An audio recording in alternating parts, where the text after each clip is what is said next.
মার্কাটা কে? যারা এই দেশে আনছে তারা মহাপাপী। রাজাকারের মার্কা ভোট দিয়েন না, তারা মহাপাপী। এই মার্কাটা যারা পৃথিবীতে আনছে তারা হইল এই দেশে এদেরকে কি হয় কি কর, সকালে একরকম, বিকালে একরকম, রাত্রে একরকম কথা বলে, তাদেরকে মুনাফেক। জামাত হলো মুনাফেকের পার্টি। সেই মুনাফেকদের পার্টিকে ভোট দিবেন না, আর যাকে ইচ্ছা দেন, যাকে ইচ্ছা দেন। আমি আপনাদেরকে বলি, এরা এমন কাজ করছে আপনারা অনেকেই দেখেন নাই। এই দেশটাকে এরা সর্বনাশ করে ফেলেছে, অন্ধকার করে দিয়েছিল দেশ, অন্ধকারে ডুবে গিয়েছিল বাংলা, রক্তে রক্তে সাগর হয়েছিল বাংলাদেশ, 30 লক্ষ লোককে এরা হত্যা করেছিল।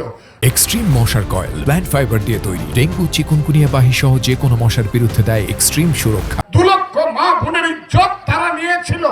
এই দেশটাকে তারা পাকিস্তানিদের হাতে বন্ধক দিয়ে দিয়েছিল।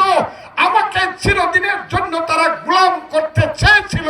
তাদেরকে কি আপনারা ভোট দিবেন বন্ধুরা? ওই বলি ফজলুর রহমান যদি এমপি হয়, গরিব মানুষ রাত্রের বেলায় পেটের জ্বালায় ঘুমাবে না, এটা হবে না।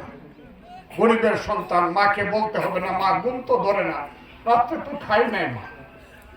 যদি কোনো লোক উপবাসে থাকে, আমি চেয়ারম্যান সাহেবকে জিজ্ঞাসা করি, আপনার ইউনিয়নের যে মেম্বার আছে উজার নাজিবপুর, তাকে জিজ্ঞাসা করেন আপনার গ্রামের কোন মেয়ের বাচ্চা না খায়া ঘুমাইছে। কোনো বাচ্চা যদি না খায়া ঘুমা, উনি খায়া ঘুমাইতে পারবে না, পরের দিন আমি খাবো। কথাটা কি আপনারা বুঝছেন? এই দেশের সম্পদের এত অভাব পড়ছে না যে মানুষ না খায়া ঘুমাইতে। আমি যদি এই এলাকার এমপি হই, আল্লাহ রহমতে সব মানুষ রাত্রে বেলা অন্তত 2 বেলা ভাত বলে খাইতে পারবে, ঘুমাইতে। বুঝছেন আপনারা কি কথাটা বুঝতে পারতেছেন?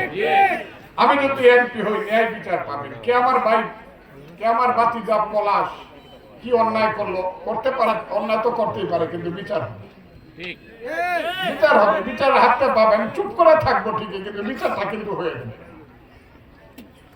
কে আমার শত্রু কিন্তু কাজ করছে ভালো, ধন্যবাদ ভাই, তুমি ভালো কাজ করছো। কে আমাকে ভোট দিছে না, দিয়েন না আমাকে ভোট। আমি স্কুলের মাস্টার সালাম পাবে, মাদ্রাসার শিক্ষক শ্রদ্ধা পাবে, ইমাম সাহেব মাথার উপরে থাকবে, জ্ঞানী মানুষ, গুণী মানুষ চেয়ারে বসবে।